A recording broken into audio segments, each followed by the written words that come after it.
नमस्कार. सस्ने जय महाराष्ट्र सर्व उमरजकरांना.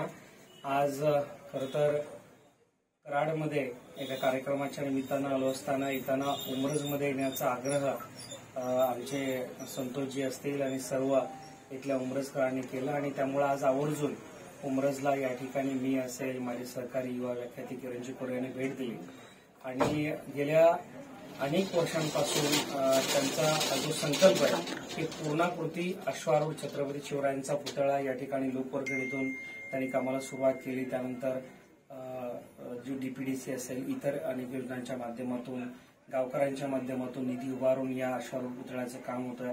अतिशय समाधानकारक आणि उत्तम गुणवत्तेचं काम या ठिकाणी सुरू आहे. ते कामाची पाहणी करून अतिशय समाधान वाटलं आणि त्यासोबतच आज या ठिकाणी 12% हे रुग्ण त्यांचे नातेवाईक मला भेटले आणि अतिशय भावनिक प्रतिक्रिया त्यांनी दिली की आता काही दिवसांपूर्वी त्यांच्या बंधूंचा अपघात झाला असताना रुग्णालयामध्ये ते ऍडमिट असताना आमच्या माध्यमातून, एकनाथजी शिंदे साहेबांच्या माध्यमातून आम्ही त्यांना बिला सवलतीचं पत्र दिलं. हॉस्पिटल प्रशासनाशी कॉर्डिनेट केलं आणि जवळपास 50-55 हजार रुपयांची सवलत त्यांना मिळाली आणि त्यांनी आज शाल श्रीफळ घेऊन आमचा सत्कार करण्यासाठी ते आले होते. त्यांनी सत्कार केला.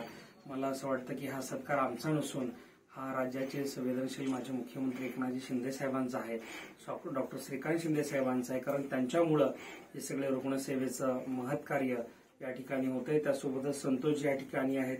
या परिसरातील सर्व गरजू रुग्णांना मदत मिळवून देण्यासाठी ते सदैव तत्पर असतात. ही सगळी टीम उमरजची सदैव तत्पर असते.